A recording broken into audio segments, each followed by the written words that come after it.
Good morning, everybody. I'm very happy to be here this morning, but I was really happy to be here last night. There was a great dinner that you put on, and it demonstrates what a great place California is when you can walk through that room and see the wide variety of products that were there last night, and most of those were from an area not very far from here. So it was a wonderful, wonderful event and display of what California can do. Today I have the privilege of introducing a lady that I've been very fortunate to know the last couple of years working with USDA Rural Development. She was raised in South Texas, and she's also was very involved in economic development efforts in southern Texas over the past many years. I won't say how many. She ran an economic development corporation, but she's definitely a true friend to know how important agriculture is to rural communities of the United States, and also as well as to Texas and to California. She's also a big supporter of constantly trying to streamline programs, make sure they're as effective as possible in the last of rural business cooperative programs. She's been a very big advocate. She's traveled, I don't know, miles in the last 2 years trying to get the word out about our programs, and also listening to a lot of feedback from our customers to try to constantly improve those programs, so not only that they become the most effective as possible, but also as user-friendly as possible, which we all know sometimes that can be challenging when working with government programs. So I would, very privileged, as I said, to introduce Judith Canales, who's the Administrator for Rural Business Cooperative Programs.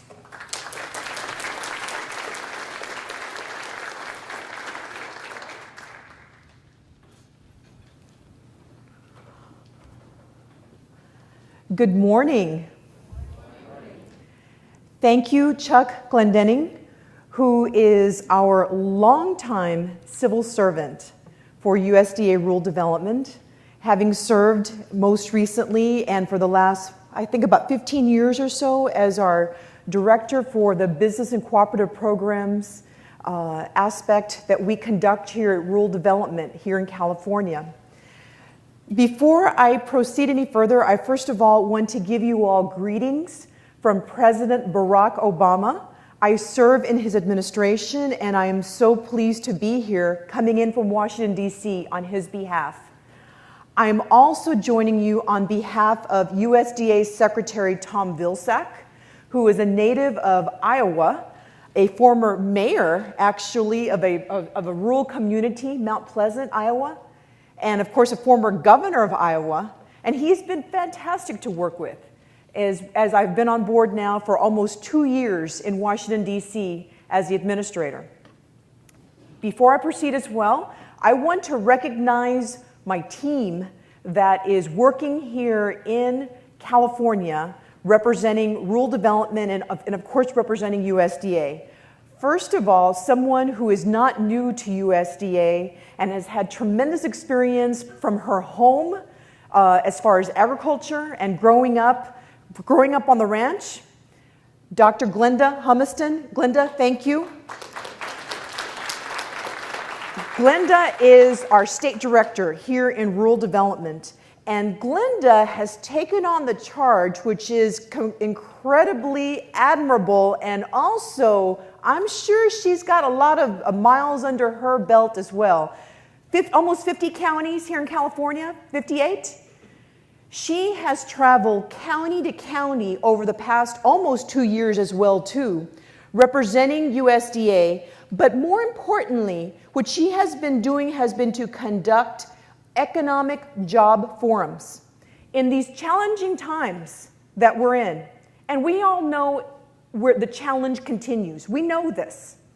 Dr. Humiston has been leading the charge in conducting these meetings, going county to county and visiting with you, your colleagues, and your community members to find out what we can do to support job creation in rural areas. So thank you, Glenda, for this effort.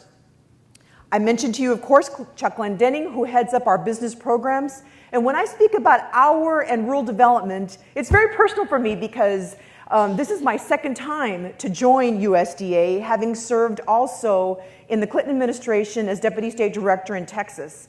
And so I wanted to come back to USDA if the opportunity presented itself, and it did. And I feel very honored to do this.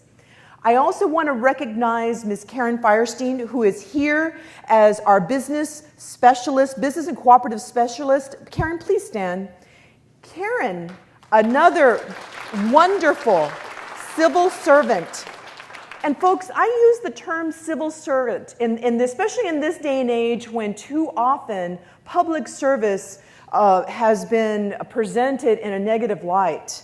And so Karen has been sitting on the board for the California Small Farm Conference over the last, do we talk about 8 years, Karen? I think about 8. It seems like a really long time. A long time, but meaning that USDA has been tied to this very important effort that I have to say to you, as I'm in my second day of being here in California, has become a very notable experience for me. And so Karen has been sitting on the board, but also, what's that old saying? Put your money where your mouth is. This is the Texas side of me, okay? Put your money where your mouth is. What has occurred over the last 5 years is that within rural development, we have supported this conference through one of our programs called the Rural Business Enterprise Grant. And for this grant program, it has allowed for scholarships for many of you here in the audience to be able to travel from your home area in this vast state to come to this conference. And so Karen has helped to facilitate that over the last several years. So it's another applause that I would like to present to Karen, because it meant for you to be able to be part of this. I also want to recognize, I want to make sure I've got the rural development folks. Al is here. Al Aiello. Al, are you in the room?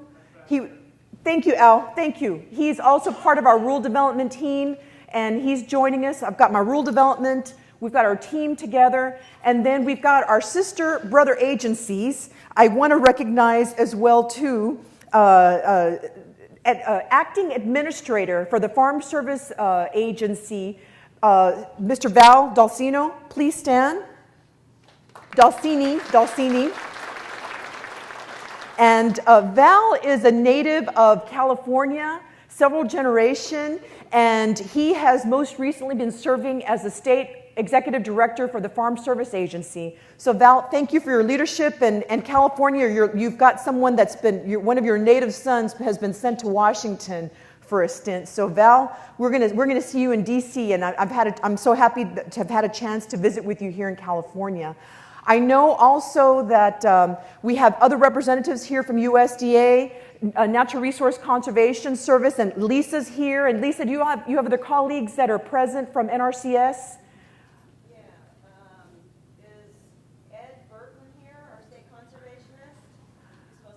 Okay. Okay. And Luana Tiger, she's probably still registering people. Okay. And a couple other colleagues that have been helping out quite tremendously who aren't here this morning. Thank you. Thank you. So USDA has a very strong presence here at this conference. And so indeed, I am thrilled to be a part of this and to join you and to learn also firsthand about what is occurring here in California. As I'd mentioned to the scholarship awardees that I visited with yesterday, as California goes, so goes the nation.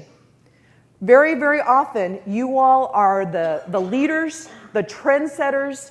We learn from you to be able to establish the effort that USDA has taken the mantle on for Know Your Farmer, Know Your Food. And I believe that this conference completely epitomizes that notion of going back to the fundamentals of who farmers are, what is being grown, what does local consumption and local production mean, as Greta has been stating. And Greta, thank you for your chairmanship on the board of directors as well to serve for this effort, because again, this puts California on the map. Secretary Vilsack who is our leader at USDA, has noted that as the U.S. and global economies work to recover from the worst recession in decades, American agriculture is helping to lead our nation's recovery by shattering trade records, creating jobs at home, creating jobs here at home, and ensuring that affordable food is being produced for our families. But our affordable food being produced for our families in this nation and for the globe.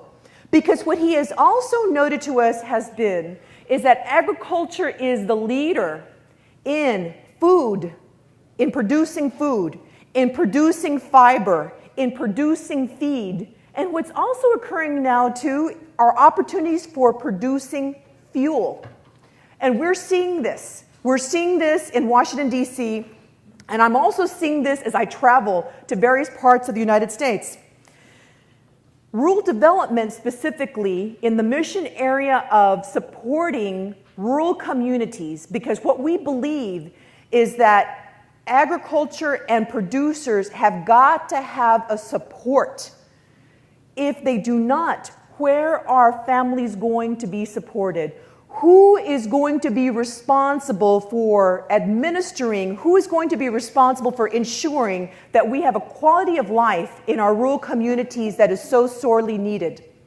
And especially in this day and age, when we come to now the 2010 census and the results of that, what are we going to be seeing in this country, in which some areas of the country have been experiencing what you call out-migration? Meaning people have been leaving their rural communities because they haven't had the option. They haven't seen what can be done to be able to stay. What do people want? They want jobs. They want opportunities. They want to be able to educate their children at home. These are important choices. As I would say back home in Texas, does everybody have to live in Dallas? Does everybody need to live in Fort Worth? You know, some of our big cities, in Houston?